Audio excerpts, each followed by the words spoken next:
sounds we've learned to ignore. Noise pollution today is being resisted by noise abatement. This is a negative approach.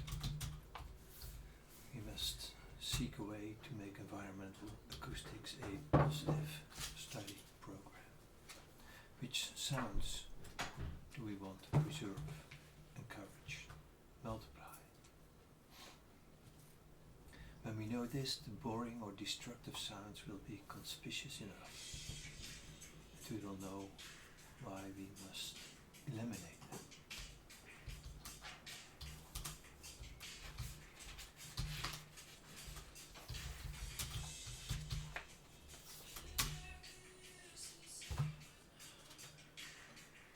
Hi, my name is Marcel Cobussen and I'm Professor of Auditory Culture at Leiden University in the Netherlands. I'm the author of the ebook Engaging with Everyday Sounds, published by Open Book Publishers in Cambridge, UK. So, what is the aim of my book? Well, actually, this is very simple. It is to make people more aware of the sounds that surround them on a daily basis. What actually can we hear when we are at home? The buzzing of the blender in the kitchen, the hum of the washing machine upstairs, the clinking of keys, the meowing of the cat, music coming from behind a closed door, creaking stairs, the ringing of the doorbell, the neighbor flushing the toilet, yelling kids running in the nearby park, a car slowly passing by. These are just a few ordinary sounds that create home, comprising the soundscape of home, weaving a poetics of belonging. But of course, hearing everyday sounds is not confined to our house alone. We hear familiar and perhaps sometimes also less familiar sounds when we are commuting, at work, visiting friends, walking the dog, going to a supermarket or a restaurant, or traveling abroad. But why is it important to engage with everyday sounds? Sounds mediate relationships between humans and non-humans, between living as well as non-living agents, and between humans, non-humans, and their environment. And in this book, I explain how listening to familiar as well as less familiar sounds creates effective relationships among subjects, objects, and places. And I explore various listening attitudes in which emotions, knowledge, reflection, and engagement interlace with routine actions and habits. Now, how can we engage with everyday sounds? As I further explain in my book, this is a matter of participation, which means that gaining insight is specific, experiential, and contingent. Participating means experiencing and understanding the world from within, by being a part of it, instead of reflecting on what is going on from the outside, from a distance. For me, engaging or participating means coming to a performative understanding of everyday sounds. That is, an active intertwining of perceiving, feeling, thinking, and even making.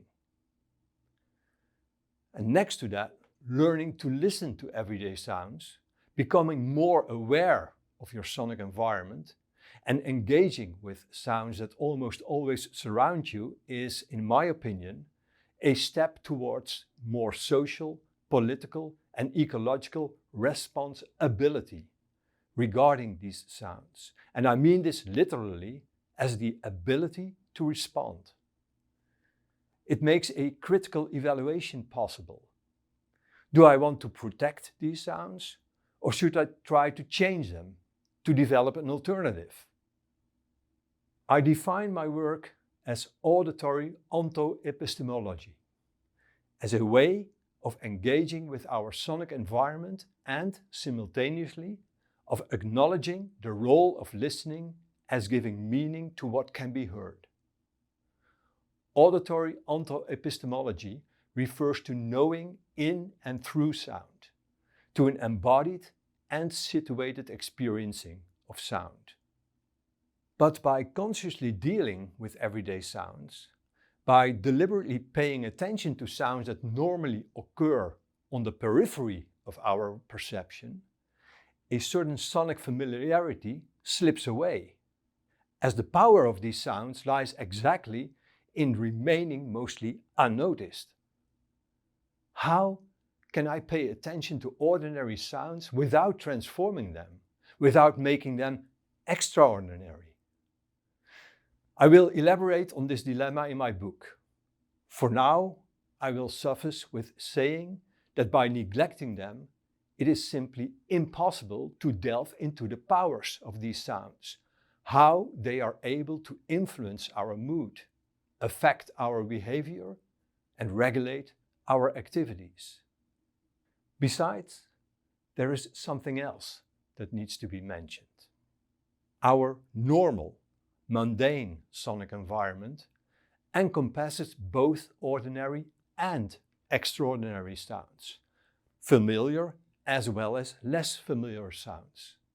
Sounds we easily recognize and sounds that are harder to identify.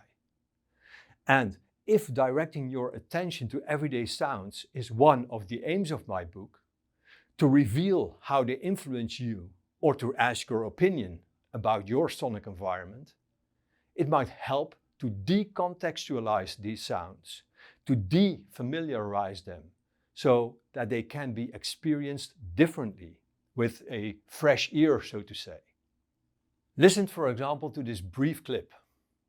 It only contains sounds that can be heard everywhere and always. But by combining them in unexpected ways and by slightly processing them, new interactions with these sounds become possible.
As I already mentioned in the beginning, the aim of my study is to develop a re-sensitization to our sonic environment.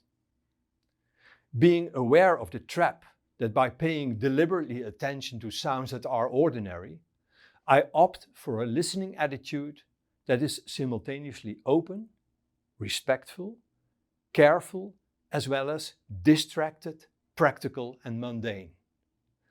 And I call this a listening traveling. Sometimes we follow the sound's development, sometimes we return to what was heard before. Sometimes we lose ourselves in sonic worlds, sometimes they are merely background noises. Sometimes we are just distracted, our listening led by imagination, memories, and associations. Sometimes we listen with full attention. The effect of this listening traveling might range from appreciation to rejection, from protection to sonic interventions. And regarding the latter, these interventions need not be artistic in an institutional sense. Intentions to intervene can be pragmatically rather than artistically driven, For example, to mask or reduce influences of disruptive sounds. In other words, by engaging with everyday sounds, the aesthetic and the practical can be regarded as almost completely integrated. Engaging with everyday sounds is free of charge.